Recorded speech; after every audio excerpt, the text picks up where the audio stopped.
A second ruptured Achilles tendon has put the Duke football season in peril for 2016.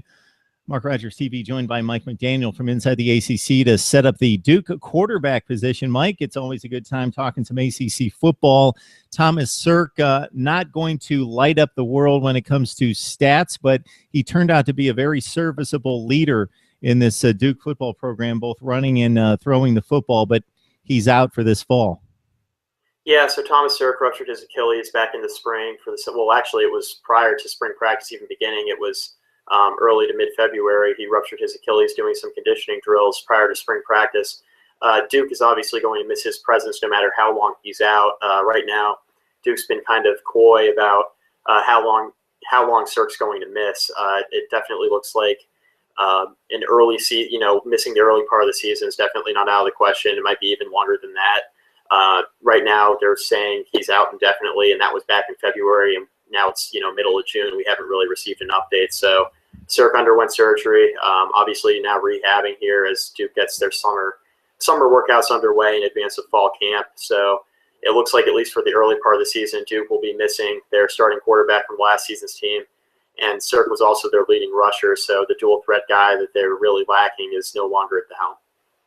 Yeah, 800 yards on the ground, almost 5 per carry, 8 touchdowns on the ground as well, 59% thrower, 2,600 plus yards, and a nice 16 to 8 TD to 8 interception ratio. Co-MVP of the Pinstripe Bowl. So not a lot of people out there watching the big games week to week see Duke play, but they were obviously the only game in town in the Pinstripe Bowl against Indiana. So for College Football Nation, they saw him with an MVP effort, 17 of 37 throwing, but ran for $155, totaled 4 touchdowns in the game. Also had a 4 TD game, as you well remember, Mike, against Virginia Tech, and went 31 of 52 against Miami. So Thomas Sirk will be missed. Now, how much is he going to be missed? That's up to the performance of Parker Boehme. Yeah, and Parker Boehme's another guy who's kind of a dual threat type of quarterback like Thomas Sirk. Parker Boehme, going into this season, he's a guy that Duke will be looking to kind of replace Sirk as long as needed. And Parker Boehme does have a little bit of experience behind him. The one game he did get a lot of playing time in was against Pittsburgh last year, played almost that entire game, 23 of 42 in that game for 248 yards, threw 1 interception, but he had 11 carries for 80 yards. He was averaging 7.3 yards per carry in that game with a touchdown. So Parker Boehme is a guy who only had 78 passing attempts all year. Most of them came in that game against Pittsburgh. You saw Duke kind of sub him in and out in some interesting spots. Boehme is kind of a little bit bigger guy than Thomas Sirk, but there's kind of the same type of quarterback, so it wasn't like they brought in Parker Boehme and it was a change of pace. Parker Boehme's a very similar quarterback to Thomas Sirk. So I think having a guy that's similar should help benefit the Duke offense as far as, you don't have to change up the whole offensive scheme because you got a guy that's obviously a fit. But how well Parker Boehme's going to play in that role, no matter how long he's the starter, kind of remains to be seen because he doesn't have a ton of playing time behind him. Did see action in almost every game last year, but outside the Pittsburgh game and then of course against Virginia where he threw for 178 yards and a touchdown, there wasn't really a ton of actual in-game experience for Parker Boehme last year. A lot of games where he had 3 and 4 attempts passing. So Parker Boehme's a guy who has seen the field at the Division I level in the ACC, so that's good to have under your belt. But he's a guy who's still kind of lacking experience and a guy that we don't really know a whole lot about yet.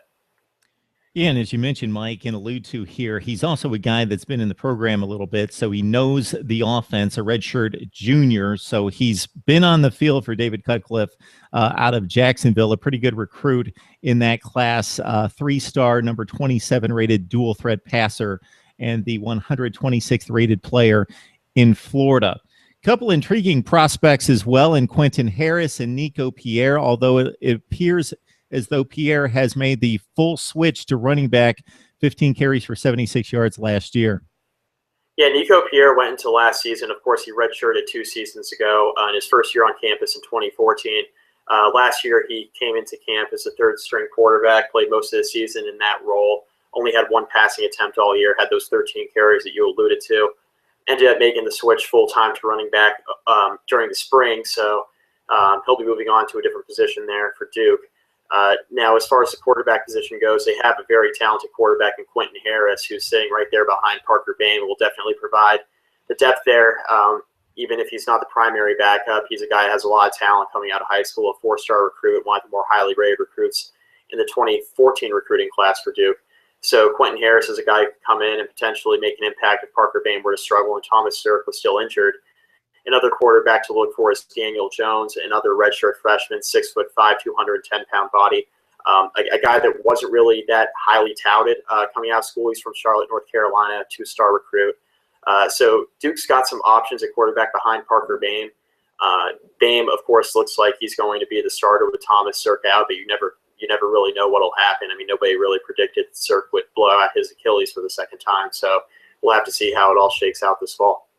And just to complete the measurables on Harris out of Watertown, Connecticut, 22nd rated dual threat quarterback in that class. Of course, he's been in the program, so he knows the system to a certain extent as he redshirted last season.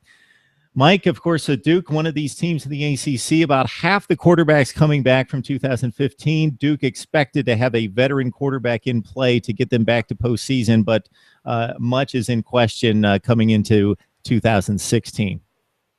Yeah, I think when looking at Duke, the quarterback position is obviously extremely important. Duke's had one of the top offenses in the ACC over the last few seasons. It's kind of surprising when you consider all the top offenses we've had in the ACC over the past couple of seasons, but Duke's been right up there, and it's expected that they'll be right up there again as long as Parker Boehme is able to admirably fill the role of Thomas Sirk. All right, David Cutcliffe with an amazing run there at Duke, historic for that program and getting to consecutive bowl games. 3 consecutive years, and finally winning one against Indiana for the first time in program history going back to 1963. Mike McDaniel from inside the ACC helping us out on Duke quarterback play. Thanks, Mike. All right, I appreciate it, Mark. Thanks.